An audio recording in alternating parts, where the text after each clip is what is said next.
Welcome back, Spokane, to another episode of EvoReal Talks. I am your host, Jessica Side, and I am joined with my co-host, Matthew Side. Hey, everybody. We are going to be endeavoring to launch on a journey here where we're going to talk to you about Airbnbs. Now, I'm going to use that as like just a term, but it's basically nightly rentals. Nightly rentals, short-term rentals. Right. So this is kind of part of those will be interchangeable as we talk. We talk a lot about investing because that's one of the things that we have done in our life. We've been doing it for almost 20 years, and yet this is our journey. We're going to talk about our journey for the first time doing a nightly rental. And we've talked about it a little bit over the past year, but we decided to kind of do this as a series. So we don't know exactly how many episodes this is going to be, but today is the first episode. Episode 1, Nightly Rentals. Yes, there we go. So, Matt, we're going to start with you because basically what we've got, right? You've got to figure out where you want a rental. Then you got to find it. Then you got to buy it. Then you got to get it ready. And in the process of getting it ready, you also have to figure out all of the setup on the different platforms, try and figure out what are the problems that we're going to encounter and how are we going to deal with those problems. And then you actually have to put it on and let people start clicking the button. So we're going to kind of talk through all of that. I think here's what's going to be a beautiful thing. If you've considered or you're considering nightly rental investment, yes, you might listen to these episodes and be like, oh, heck no. Yeah. No way. Because there's some simplicity to a just standard normal, what I would call a normal, right, 6-month, 12-month residential rental property. Sure. But I think that you'll find that the profitability for a nightly rental has a lot more potential there. Yeah, and we'll talk about the reasons why someone might want to do this over a regular rental. We'll talk about it today. And I will say this, that for us, it's been a fun journey. It's been a lot of work, but we have enjoyed it. And I think we knew we were going to enjoy it. You know, it took a little while to convince me that I wanted to take on something new because it's one thing to do something that you've known how to do, right? This type of rental. And then to be like, here, let's go do something completely different. It takes me a while to feel like I'm ready to do something that's different. That's not the same thing that we've done over and over again. Sure, because you understand and appreciate the amount of effort and work that's going to go into it. Right. But this has been a fun journey. So I will just say that, I don't want it to discourage people who think they might want to go this direction either. Absolutely. So, all right, Matt. Others of you will be inspired to go after Hopefully this. so, yeah. So let's just dive right in. Today, we're going to be talking about property identification. Okay. So kind of give you highlight of the things that I'm hoping to cover in our show today. We're going to talk about determining market area, like where you're going to actually invest in a nightly rental. Right. We're going to talk about zoning and regulation. And then we're going to talk about income potential. So those are our 3 big pieces that we're going to touch on. So determining market area. Basically, where are you going to invest in this nightly rental property? And I think that there's 2 kind of big pushes for what that's going to be. And it comes back a lot to your goals. Is this going to be an investment only? Or is there some other supplemental reason that you want to own this property? Right. So let's just talk about investment because I think that that's probably the simplest. I mean, that you're only going to be it's all going to be about the numbers. And I've got a couple of charts that I'm going to read off of in a minute for some people that have researched, companies that have researched where to buy nightly rental or vacation rental properties. But the other reason, that supplemental reason, there's another reason for you to buy property in this particular market. So that could be a place that you visit often. Right. Like you have family there. Maybe it is just vacation. Like we love as a family or as an individual to vacation in this location. And so those are the real drivers. Those are the goals. And then you build around, basically it becomes a way to supplement the original purpose. Right, which the original purpose basically is to have a vacation home. Or like when your dad lived in Seattle, right, and we would go over there regularly, right? We were always there for Thanksgiving. We were often there in the spring and several times throughout the summer. As our family grew, it didn't make as much sense to continue to throw them on the floor, kind of a deal. So in that situation, so maybe you have family somewhere in a different market that you visit frequently. Right. And for you to not have to pay for a hotel or somebody else's Airbnb on Right. a frequent basis, that Yeah. might be the reason. Sure. So you would buy a place there. You would use it a few times throughout the year, but maybe you don't want to, or you can't necessarily afford to keep it just yourself. You've got to create income, Yeah, I or mean, if you you're- want to create income. Yeah, I mean, we're not very many people are going to be able to buy a piece of real estate and only stay in it for a couple months out of the year with no other purpose. Like Right. it just sits vacant. I mean, there are Right. people that do that. There are people that can but- do that. That is not us. All right, so basically, a place that you visit or a place that you love and you want a vacation. So let's just talk really quick. So Vacasa, Vacasa. But I'm going to give you some data, and I want to reference them because it's their Okay. data. okay. Now I need to write down my questions then, because I have. a Oh, thought. you go. What's your question? Well, I'm just going to say, you're going to talk about different types of people that don't care about the vacation piece of it. No. Yeah, Okay. well, yeah. I mean, that's what I'm talking about now. Is the best markets in the United States Right. to invest in. Because some nightly people rentals. they just want a nightly rental, and their goal is not necessarily to stay there. Yeah. So yes, step okay. one is the first group is investment. It's just the numbers, Okay. right? So here's some ideas. Do your own research. This is not me telling you to buy in these Yeah, areas. yeah. But top 25 markets. I'm not going to go through all 25. And this was a list from 2019. I'm sure they've got new lists now. And again, I got to give credit where credit's due. Vacasa is who puts this out. They are a nightly rental management company. Right. So they have their own data around what your returns are going to be in certain markets, and then they overlay that onto what the property values are in that area. So your best places to invest are the places that are going to get you the most rent with the cheapest houses. Right. So that's spelled Vacasa. Correct, yeah. Vacasa. Sorry, my thing is super small here. I can't even read the first one on the list. Okay, hold on, everyone. Matt's eyes are getting old. It's Somethingville, Tennessee. Sevierville, Tennessee. That's hilarious. Okay. Okay. Well, I was trying to save space on my notes, and I saved a lot of it.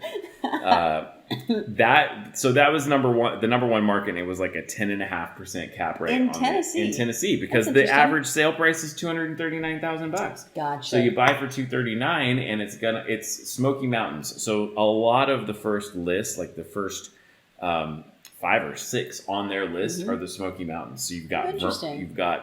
North Carolina and Tennessee are in the top 5, both in the Smoky Mountains. Vermont is on that list. Davenport, Florida.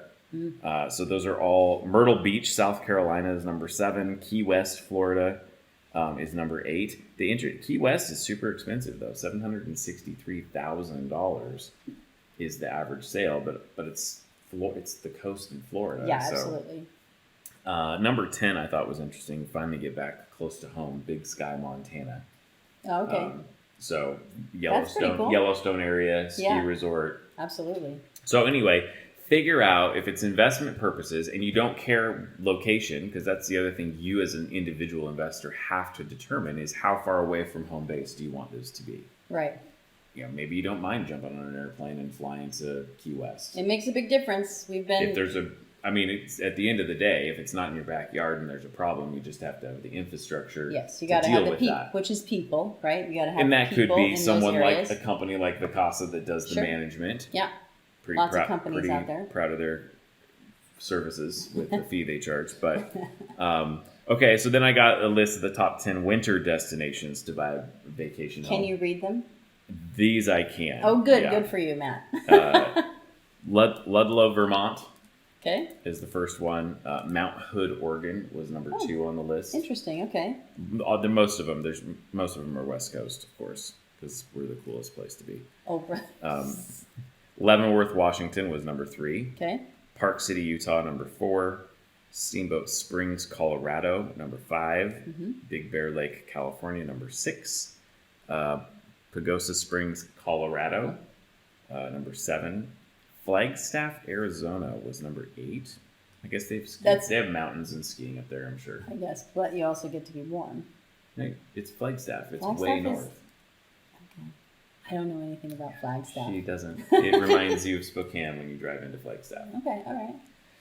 Or at least it reminds me of that. Stowe, Vermont, and then North Lake Tahoe, California. which I thought that was interesting that it was North Lake, not South Lake. Huh.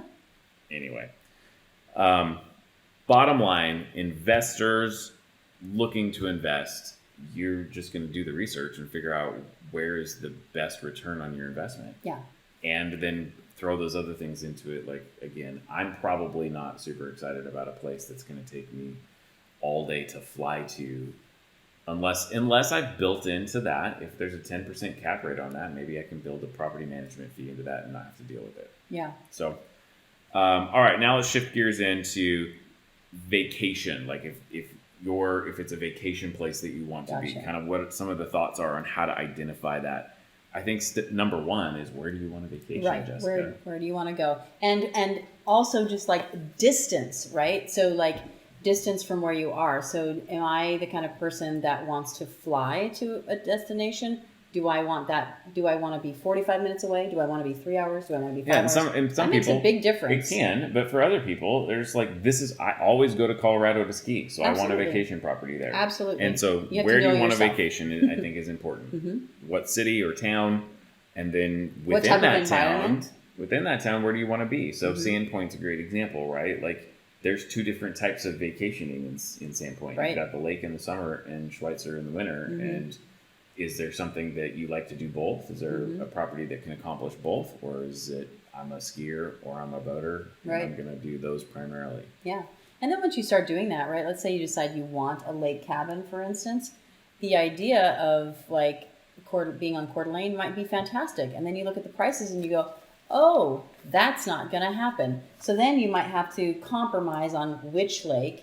And then when you look at those other lakes, you have to ask yourself, is it popular enough of a lake for me to get people to come here? Yeah, that comes compared into to Coeur d'Alene, right? It's all identifying the income. I mean, that's one of my other options, right. down, or bullet points down here. Sure. So, yep. So where do you want to be? What type of property do you want to have? Is it going to be just for your family, like a smaller property, or is it like we want to be able to have lots of people out here, so we want a huge, huge property that we can have multiple families at? So those are considerations to take. And then I would say make a pros and cons list, because you're going to then be talking about in your pros and cons what's going to draw people to this area. Yes. So that comes back to the seasonality. Yeah, it comes back to is it Lake Coeur d'Alene or is it Lake Newman? Newman Lake. I know. I'm saying. Yeah, absolutely. You have to know like how many people are going to be coming there, or what do you predict how many people are going to go searching for Newman Lake? Well, and then the next one I have is, what seasons are people traveling to that market?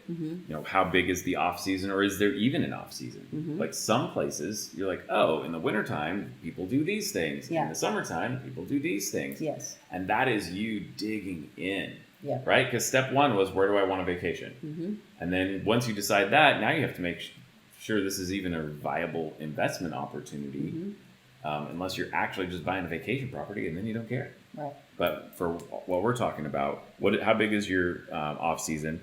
What metro markets feed into that area? We've talked about this in past episodes. Okay. But is Spokane the biggest metropolitan area that's feeding into your vacation property, or are you closer to Seattle or Portland? Right. Mount Hood. Part of the reason it's a killer place to invest is that you have Portland nearby. Yeah. And Leavenworth has Seattle. Right. So figure out like what's pulling people in. Right. And where are they coming from? What's the money that's in that area? Yeah. So those are kind of, all of that goes into your pros and cons, and you should have a really big pro list versus your con list of the market that you're going to invest in. That's true. We've talked a little bit about the primary purpose for the investment. Is it first going to be a vacation property and then an investment second, or an investment first with a little bit of vacation that you get out of it?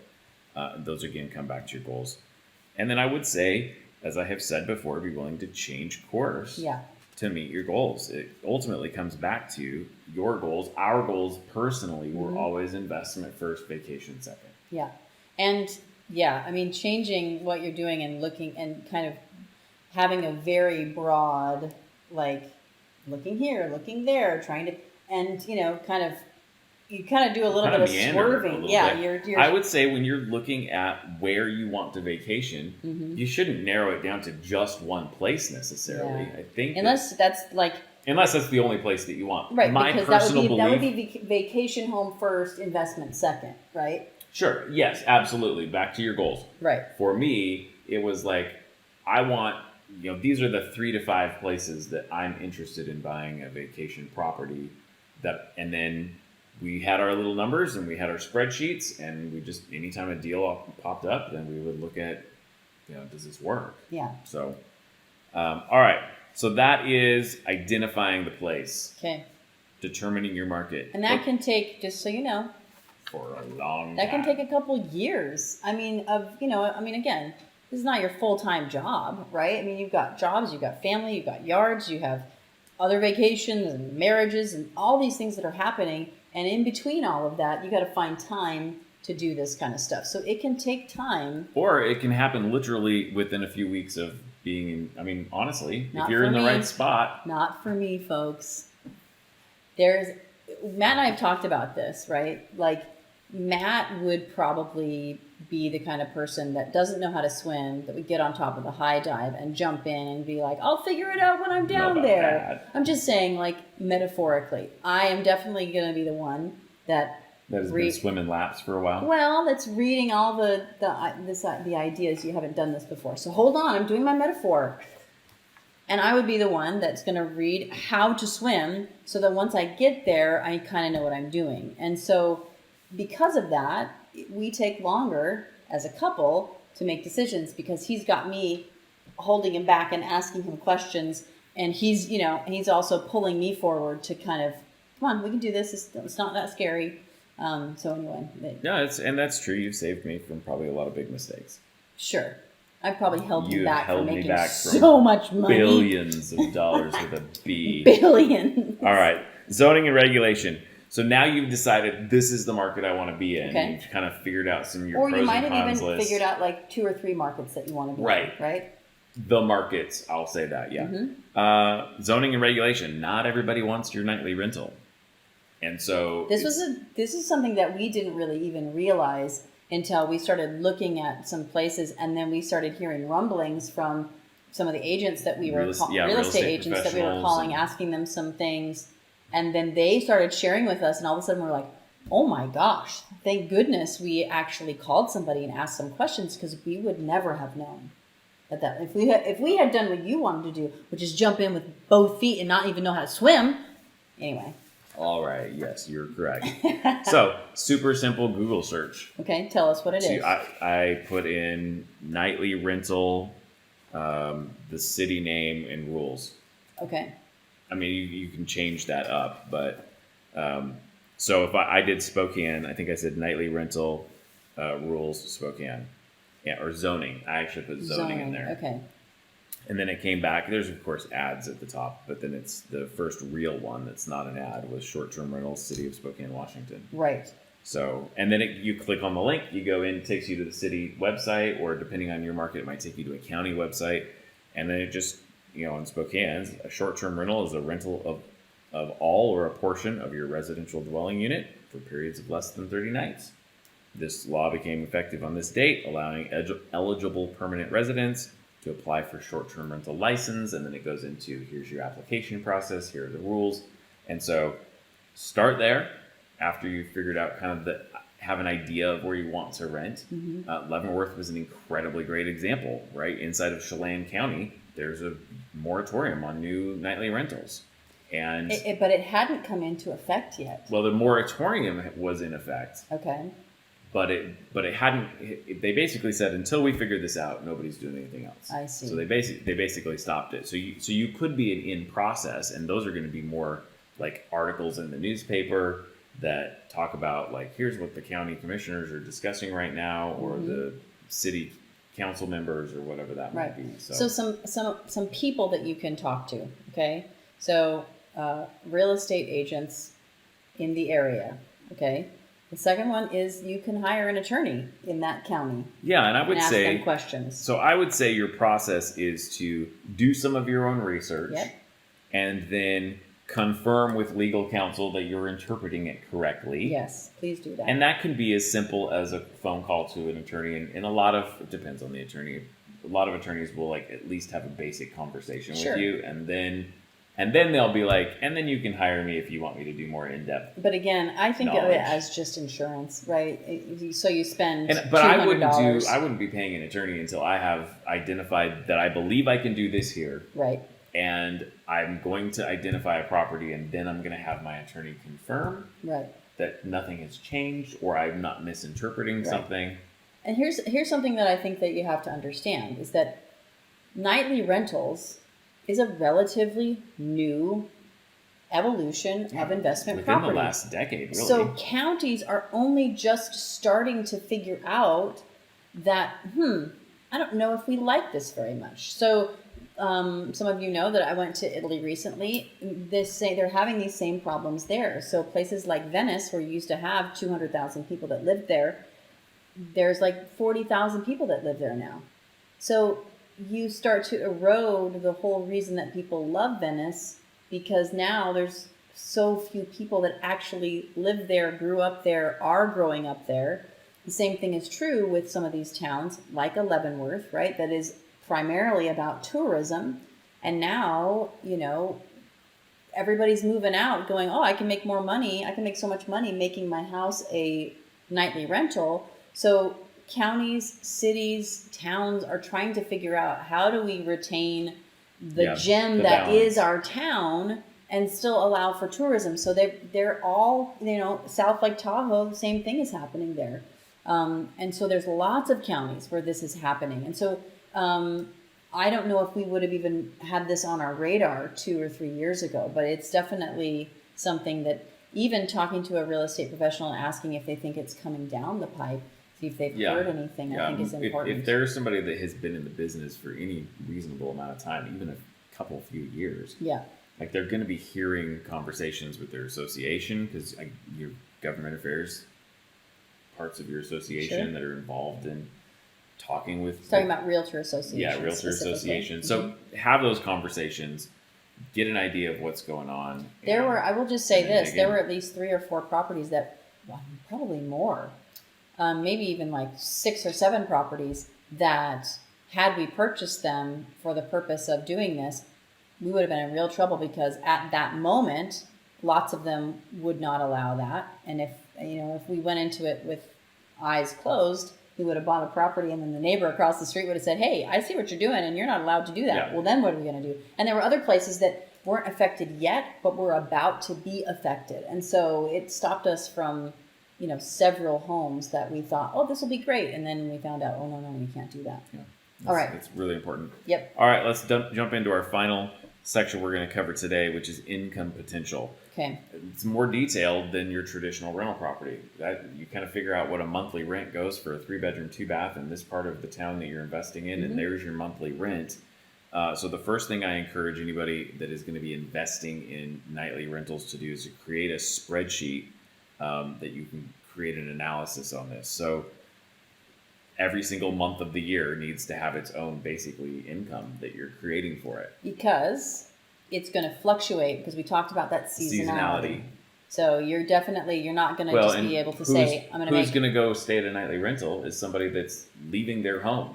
Yes. Right? So it's going to not just be different in seasonality. Like you could have like the same, not really much of a season, but events that are going on, holidays, weekends, those type of things. So on your spreadsheet, each month, you're going to block out what you think you can charge for weekends in that particular month. If there's any holidays or holiday weekends in that month. Or events. Yes, and then any sort of, so the holidays, I would say major holidays, spring breaks if you cater to families or partiers. And then special market specific draws. So in Spokane, that might be like a Bloomsday or a Hoop Fest or whatever else that's going on. The county fair. So, and then of course, considering your market seasonality, if you've got high season in the winter time for skiing or summer for lake property, that type of thing. So break down each one of them. So then how do you figure it out? Like, what's the process of knowing? Yes. So there's this, you can subscribe to AirDNA is a company out there that does nightly rental analytics. DNA. Okay. I did not. I call it my down and dirty version of like just figuring it out. So I'm going to the most popular platforms, the VRBOs or Verbo, they like to call themselves, Yes. Airbnb, and I'm just looking at if I'm this particular month of December, for example, Right. what can I get to rent? Right. And what can't I get to rent? Like some of them will show their calendars at the bottom, and the bigger Right. companies don't. And I think if the more I think properties you you have, said you like can kind of VRBO was best at seeing VRBO, like what the night was and how much it was. Yeah. And you're at the mercy of the data being true. Right. So some of that is, and this is where even one thing I found out is once I thought that I knew what something was, like I think this is about a comparable property, and gosh, they have a lot of stuff blocked out over this time of the year.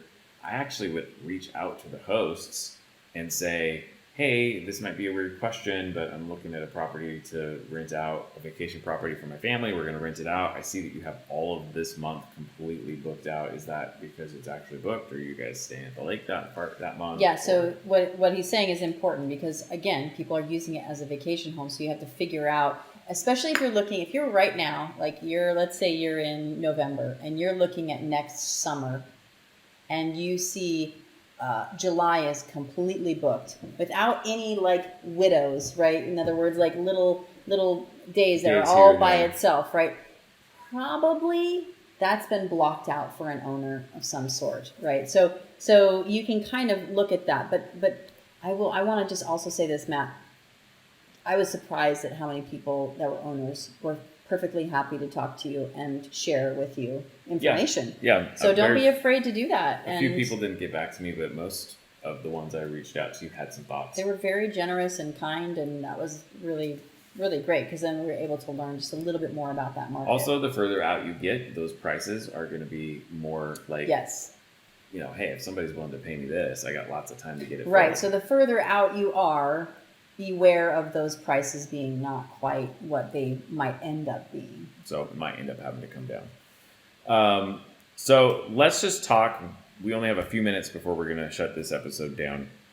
The cash flow analysis. So I had my spreadsheet to figure out like what I was going to be able to charge per month, and then what my gross income anticipated for the year, gross income for the year would be.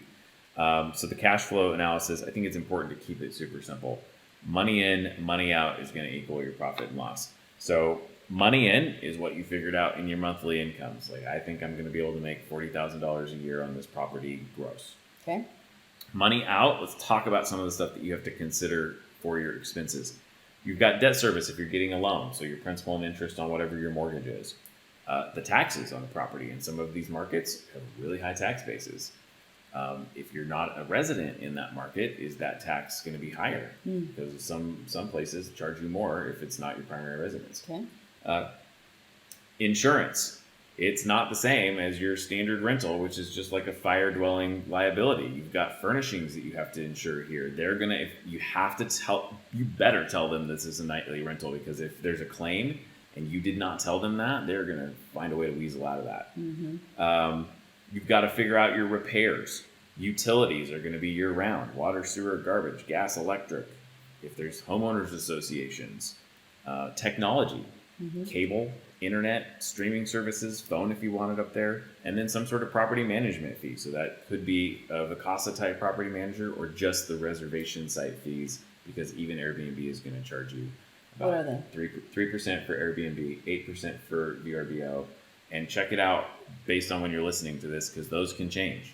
Yeah. So what is it right now? And you also said for repairs, one of your commercial bankers said like 2.5% for what they call capital expenditures based on your 2.5% of your income. Yeah. And that helps you then identify. It's a small enough number. It's not crazy, but it's just kind of like the small stuff that's going to get broken. Yeah. You just got to take care of. Okay, so we are not going to get to the expense portion of this. So what we've just done is we've kind of built the income portion of the financial piece of this. Right, which is super, super, super important to know how much you think you're going to make from this property. But that's only half the equation. It's only half the equation. The other piece you absolutely have to know is how much you're going to spend on this, which is also more complicated than a traditional rental, because your traditional rental, you pretty much have a loan, taxes, insurance, and maybe a little bit of expense. And you'll have some maintenance, but not nearly what you've got on this. Okay, so if you're out there and this is something that you're really interested in doing, and you're like, okay, now what do I do right now? What I want you to do is not worry too much about the expenses. I actually want you to go back and I want you to think, where do I want to invest? Like that should be your, between this week and next week, start making your list of places that you want to buy a nightly rental. Start making your pros and cons.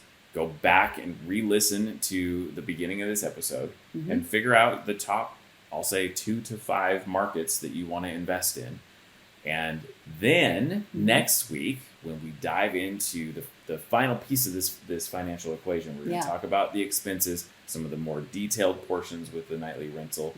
And then we're going to actually look at some returns too. What does the cash flow look like? What is the return on your cash? Cash on cash return. And again, some of you aren't going to care as much about that, but some people will. All of you will on some level. Yes, I think so. If you don't care about any money, then you're probably not listening to this on how to invest in nightly rentals. I think you're probably right about that. And then you'll have some things to share with us as well. So I just want to mention, I think it's great finding a place, but also then doing your research. Like start kind of messing around and going, okay, if I was going to buy this place, how much could I get for that? So working on your income piece of that as well to try and understand the market. And it's going to take more than an hour sitting down and doing that, but you got to start somewhere, right? So I think that's a great idea. I love that. So next week I will be getting into a whole portion of stuff so that once you buy the property, how should I appoint this property, whether it's redecorating, furniture, any of that stuff. So that's what's going to be next week. We're done with this week. Thank you so much for being here. We appreciate you. And if you have any questions about real estate, give us a call at 509-62-HOUSE. That's 509-62-HOUSE. Or you can reach out to us via email, ask@everreal.com. Or, of course, social media. That's where we are on Facebook, Instagram. You can always have a conversation with us there. So thanks for being here, and we'll see you next time. Bye. Everybody.